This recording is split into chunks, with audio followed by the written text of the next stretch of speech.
So despite all of this money that Hashem gave him already, gave him the first two parts of this treasure, the third part he's going to give him after they cross the ocean. But the first two parts already they lost their Emunah. Why? Material doesn't help our Emunah. Material hurts our Emunah. Having money is a more difficult test than not having money. Because to have a connection with Hashem is much more difficult if you're rich than if you're poor. If you're poor, you need help. So who are you going to cry to? Okay, your parents, fine. After a while, your parents say, okay, you know what, get a job. You cry to your wife, your wife says, okay, after a while, go get a job. Cry to your kids, Abba, don't cry to me, I have school homework right now. What do you want for my life? I still need money for my new PlayStation coming out next week. Get a job. You cry to your friends like, listen, buddy, I have my own problems. Leave me alone. Nobody wants to hear you. Nobody likes a miserable person. Nobody wants to help a miserable person. Just a reality. Who are you going to cry to? You cry to Hashem. The biggest nightmare for a person is to not have money to feed his kids. Biggest nightmare. You can give him disease, chas v'shalom. You can give him all types of problems. Not having money to feed his kids, might as well go to a concentration camp. It's the biggest nightmare for a person. Whether it's a mother or a father, obviously mom is close to their kids, probably even more than the father is, but nonetheless, someone that cares about their children, which is most normal people, even the thought of not having enough of their kids can bring someone to make decisions that are against logic. Whether it's robbing stores, killing someone, or stealing, they'll do anything to feed their kids. They can't. They will go starving. They don't have a problem. But to have little kids starving, it's not an option. So someone poor has an easy time connection to Hashem if he wants. Someone rich, the same person as the guy that goes to the gym. First thing he looks at every morning, most of the time, if he doesn't have Torah already ingrained in him, he looks in the mirror, looks at himself. You ask him, how did you make all this money? The first word out of his mouth is I. I did this, I did that, I did this, I did that. There's a famous legend about one of the Rothschild family members. I'm not sure if it's 100% true or not. It may be a different person. The story itself is true. I'm just not sure if it's them or not.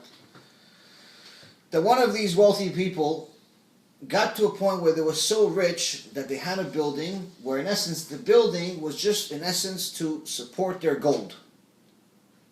The only reason why they had this building was just to have this giant safe to have all their gold in it.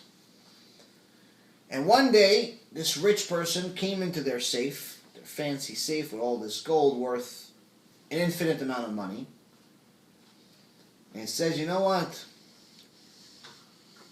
One thing I know for sure is that even God can't make me go hungry. He has all this money. And at that moment, the automatic door of the safe shut. He could scream as much as he wants. All the employees already went home for the weekend. The employees thought he went away on vacation. 2 days, 3 days, 4 days, 5 days. No food, no drink, but lots of gold, lots of diamonds. How much are they worth after a week? Nothing. Nothing. And that's why on the seventh day, he cut himself, and with his blood, he wrote on the wall what happened, this whole story. And at the end he said, Hashem proved me wrong. And he died on the 8th day.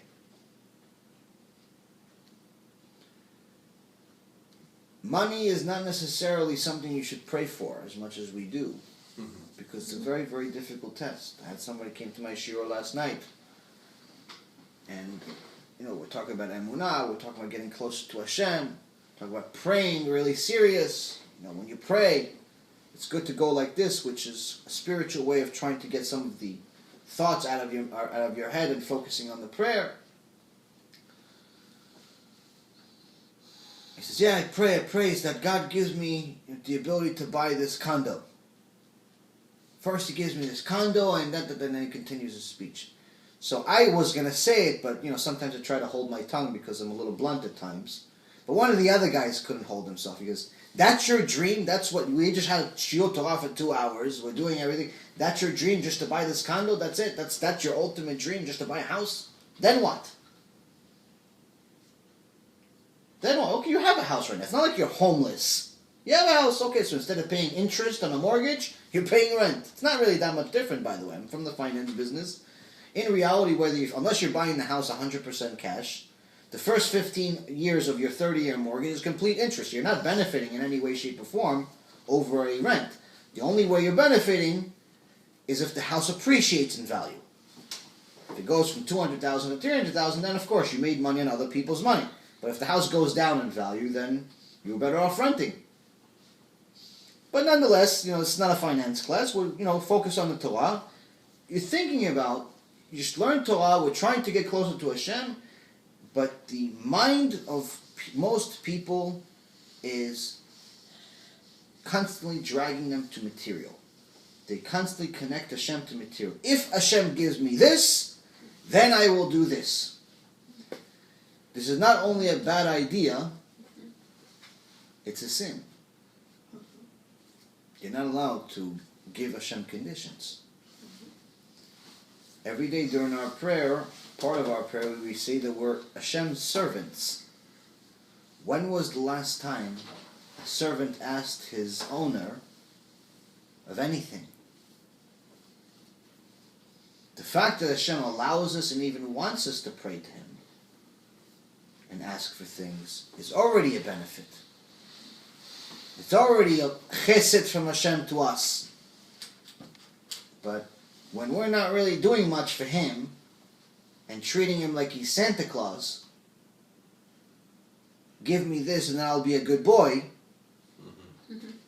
it's not exactly a rational relationship, to say the least. It's like behaving like kids.